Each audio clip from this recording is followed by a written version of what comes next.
Assalamualaikum warahmatullahi wabarakatuh. Perkenalkan, nama saya Muslimin. Di sini saya akan menjelaskan tentang pendidikan anti korupsi. Sebelum kita memasuki tentang korupsi, kita harus mengenal sejarah dulu ya. Mana di sini kita ketahui adalah pada 12 tahun setelah reformasi 1998 berlalu, terciptanya pemerintah yang berisi tanpa KKN belum tanpa berealitas dengan baik. Di sini alih-alih pemberantasan korupsi, namun tidak pidana korupsi justru dilakukan oleh para penyelenggara negara, anggota legislatif dan pihak-pihak lain. Mana di sini para penyelenggaraan negara dengan modus dan cara yang lebih sistematis dengan melibatkan berbagai elemen termasuk aparatur negara. Setelah kita sejarah, kita harus memasuki pengertian korupsi. Nah, pengertian korupsi ini yaitu adalah suatu tindakan menyalahgunakan pejabat atau wewenang yang dilakukan oleh seorang pejabat demi mendapatkan keuntungan pribadi. Di mana yang lain, pendapat lain mengatakan definisi korupsi adalah suatu perilaku tindakan jujur atau curang demi keuntungan pribadi oleh mereka yang berkuasa, di mana biasanya melibatkan suap. Korupsi dapat juga definisikan sebagai suatu tindakan penyalahgunaan kepercayaan yang dilakukan seorang terhadap suatu masalah atau organisasi demi untuk mendapatkan keuntungan.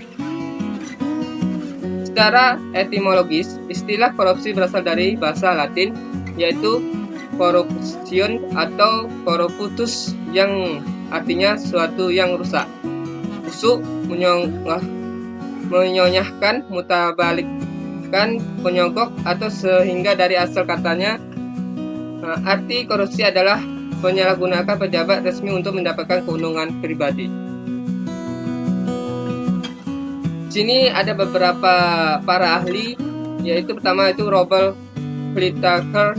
Menurut Robert Whittaker, pengertian korupsi adalah suatu tingkah laku yang menyimpang dari tugas-tugas resmi pejabat dalam negara, di mana tujuan untuk memperoleh keuntungan, status atau keuangan yang menyangkut dari pribadi atau perorangan, keluarga dekat, kelompok sendiri, atau dengan penyelenggara aturan pelaksana yang menyangkut tingkah laku pribadi.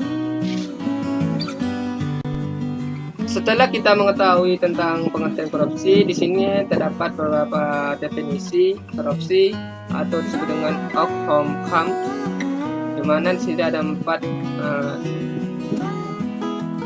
tingkat, yaitu tingkat atas, yang kedua itu para diktator di Amerika Latin dan Asia Tenggara, yang ketiga itu tingkat menengah ke bawah, keempat itu berita proses perizinan membuat KTP, SIM, dan lain-lain.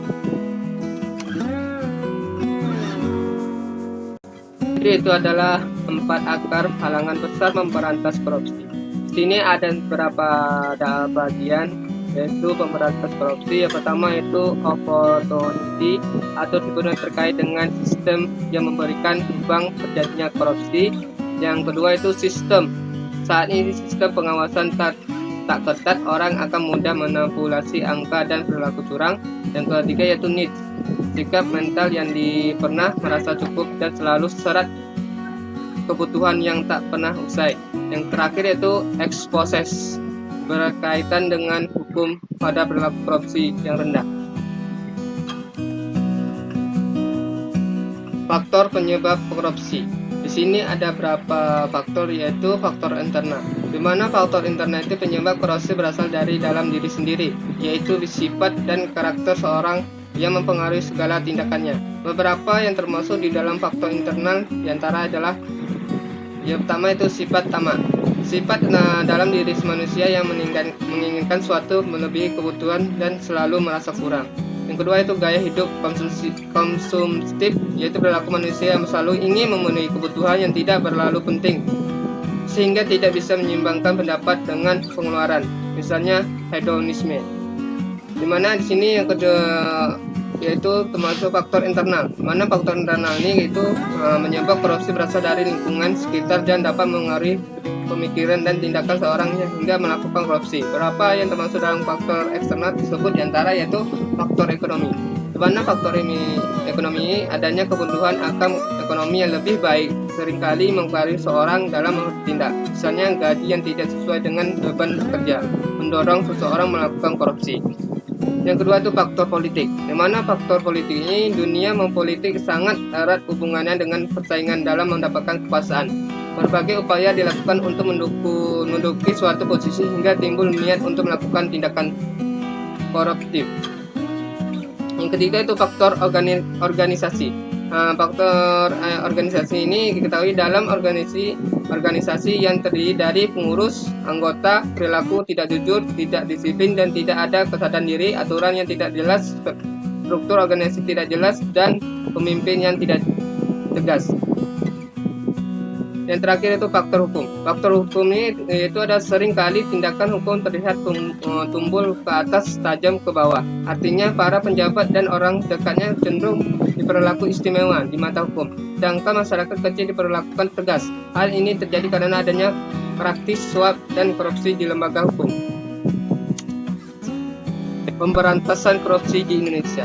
Di sini ada beberapa dampak, yaitu pertama itu dampak korupsi pada tataran perekonomian mikro, di mana di sini terdapat beberapa bagian, yaitu pertama itu menurunnya kualitas taraf hidup, yang kedua sulitnya upaya masyarakat memperoleh pendapat ekonomi, yang ketiga peningkatan pola pengeluaran masyarakat, yang keempat tingkat kesehatan masyarakat semakin buruk, yang kelima yaitu penurunan kinerja sektor produksi, distribusi, dan industri. Yang kedua itu dampak korupsi pada tataran ekonomi makro, di mana di sini beberapa bagian juga. Pertama itu memperosotnya pertumbuhan ekonomi nasional, yang kedua semakin tinggi tingkat inflasi, yang ketiga semakin rendahnya kinerja investasi nasional, yang keempat nilai tukar mata uang rupiah merosot, yang kelima semakin rendahnya kinerja perbankan nasional. Yang kita ketahui yaitu dampak korupsi yang kita lihat pada gambar kedua, yaitu sebelah kiri kita lihat itu seorang miskin, itu dari dampak kejadian korupsi. Yang sebelah kanan itu kita ketahui adalah sebuah mobil, di mana di sini kita ketahui yaitu terjadinya korupsi oleh suatu pejabat, perbedaan yang ada di depan mata dan tanpa jarak. Baik, sini penghambat penanganan korupsi. Ini ada beberapa penghambat, yaitu pertama itu penghambat struktural. Penghambat struktural itu sumber dari praktis penyelenggaraan negara dan pemerintahan. Yang kedua itu penghambat kultural, karena penghambat kultural ini bersumber dari kebiasaan negatif yang berkembang di masyarakat.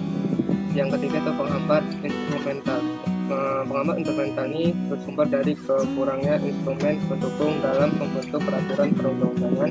Yang keempat itu penghambat manajemen. Penghambat manajemen ini kita ketahui sumber dari kaitannya mengintervensi manajemen yang baik.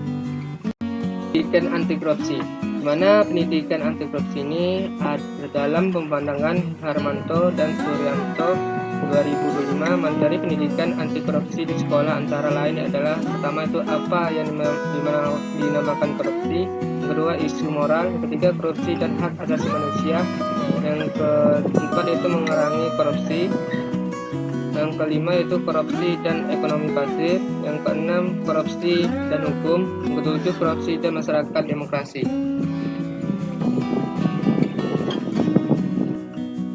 Yaitu adalah strategi pemberantasan korupsi. Di sini ada 4 strategi. Pertama itu strategi pembangunan kebanggaan, kedua strategi tindakan, yang ketiga strategi pencegahan, yang terakhir itu strategi penghalangan keserentakan masyarakat.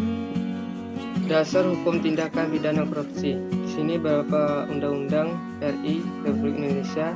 Yang pertama yaitu Undang-Undang Republik Indonesia Nomor 30 Tahun 2002 tentang Komisi Pemberantasan Korupsi. Yang kedua itu UUD Republik Indonesia Nomor 20 Tahun 2001 tentang Pemberantasan Tindakan Pidana Korupsi. Undang-Undang Dasar Republik Indonesia Nomor 31 Tahun 1999 tentang Pemberantasan Korupsi. Yang keempat yaitu Undang-Undang Dasar Republik Indonesia Nomor 28 Tahun 1999 tentang Penyelenggaraan Negara yang berisi dan bebas dari korupsi, kolusi, dan nepotisme. Wilayah yang tentang korupsi, yang pertama itu eksekutif. Eksekutif ini perusahaan swasta, perorangan, ormas, LSM, parpol, institusi yudikatif, Kesimpulan dari korupsi itu adalah para pelaku korupsi mulai dari kelas kakap sampai kelas terik dan terjadi baik dari kelembagaan yang memiliki wewenang besar maupun wewenang kecil.